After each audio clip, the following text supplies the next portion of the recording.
माता सती की कहानी हिंदू पुराणों में एक महत्वपूर्ण और प्रेरणादायक कथा है। माता सती का चरित्र हिंदू धर्म में शक्ति और त्याग का प्रतीक है। वे आदि शक्ति का अवतार मानी जाती हैं और भगवान शिव की प्रथम पत्नी थी।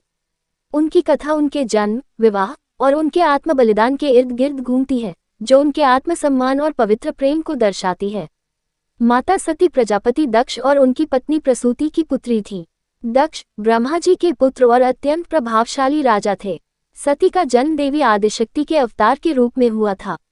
बचपन से ही सती भगवान शिव की आराधना में लीन रहती थी। वे शिव को अपना स्वामी मान चुकी थी, जबकि उनके पिता दक्ष शिव से घृणा करते थे क्योंकि शिव गृहस्थ जीवन के बंधनों से मुक्त, औघड़ और वैरागी थे।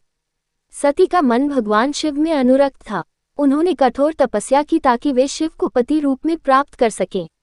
उनकी तपस्या से प्रसन्न होकर भगवान शिव ने उन्हें दर्शन दिए और उनके विवाह के लिए सहमति दी।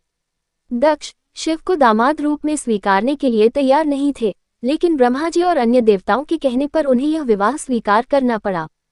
सती और शिव का विवाह अत्यंत भव्यता से संपन्न हुआ। कैलाश पर्वत पर वे अपने पति शिव के साथ सुखपूर्वक रहने लगी।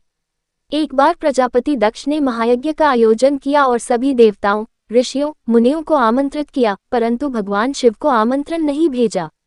ये शिव के प्रति उनके अपमानजनक दृष्टिकोण का प्रमाण था। जब सती को इस यज्ञ का पता चला तो उन्होंने शिव से वहां जाने की इच्छा प्रकट की। शिव ने उन्हें समझाया कि बिना निमंत्रण के जाना उचित नहीं है, किंतु सती अपने मायके जाने के लिए अडिग रहीं। अंततः शिव ने उन्हें अनुमति दे दी और अपने गणों के साथ सती को यज्ञ स्थल भेजा। यज्ञ स्थल पर सती का भव्य स्वागत न होने से वे चकित हुईं। उनकी माता और बहनों ने उनसे स्नेहपूर्वक बात की, लेकिन दक्ष ने उन्हें तिरस्कार भरी दृष्टि से देखा। दक्ष ने भगवान शिव के बारे में अपमानजनक शब्द कहे, जिन्हें सुनकर सती क्रोधित और आहत हुई। सती ने अपने पिता को बहुत समझाने का प्रयास किया, लेकिन दक्ष ने शिव का निरंतर अपमान किया। ये सहन न कर पाने के कारण सती ने अपने पिता के इस आचरण को स्वयं का भी अपमान समझा और प्रतिज्ञा की कि वे ऐसे शरीर को धारण नहीं रखेंगी जो शिव का अपमान सुनने को विवश है।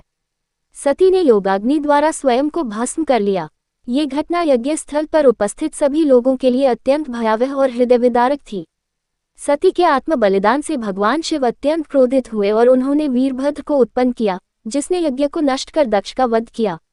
बाद में देवताओं की प्रार्थना पर भगवान शिव ने दक्ष को पुनर्जीवित किया, लेकिन उन्हें बकरे का सिर लगा दिया, जिससे उनका अहंकार समाप्त हो गया। सती के वियोग में भगवान शिव शोकाकुल हो गए और उनके निर्जीव शरीर को कंधे पर उठाकर ब्रह्मांड में तांडव करने लगे। इससे सृष्टि का संतुलन बिगड़ गया। भगवान विष्णु ने अपने सुदर्शन चक्र से सती के शरीर के टुकड़े टुकड़े कर दिए, जो 51 भागों में विभक्त होकर पृथ्वी के विभिन्न स्थानों पर गिरे। ये स्थान शक्तिपीठ कहलाते हैं, जहां देवी सती के अंग गिरे थे और ये हिंदू धर्म में पवित्र तीर्थस्थल माने जाते हैं। सती ने अगले जन्म में हिमालय और मैना की पुत्री पार्वती के रूप में जन्म लिया। पूर्व जन्म के संस्कारों के कारण वे फिर से भगवान शिव को पति रूप में प्राप्त करने के लिए कठोर तपस्या करने लगी। उनकी साधना और भक्ति से शिव प्रसन्न हुए और पार्वती से विवाह किया, जिससे सती और शिव पुनः एक हो गए। माता सती की कथा त्याग, आत्मसम्मान और नारी गरिमा का प्रतीक है। ये कथा हमें सिखाती है कि प्रेम में आत्मसम्मान और सम्मान का होना आवश्यक है। सती ने अपने आत्मसम्मान की रक्षा के लिए अपने प्राणों का बलिदान दे दिया, जो आज भी प्रेरणा का स्रोत है। माता सती और भगवान शिव की यह कथा न केवल पौराणिक महत्व रखती है, बल्कि यह जीवन में आदर्श मूल्यों, प्रेम, त्याग और सम्मान की भावना को सुदृढ़ करती है। माता सती का त्याग और भगवान शिव का प्रेम हमें ये सिखाता है कि सच्चा प्रेम हमेशा सम्मान और आत्मसम्मान के साथ जुड़ा होता है।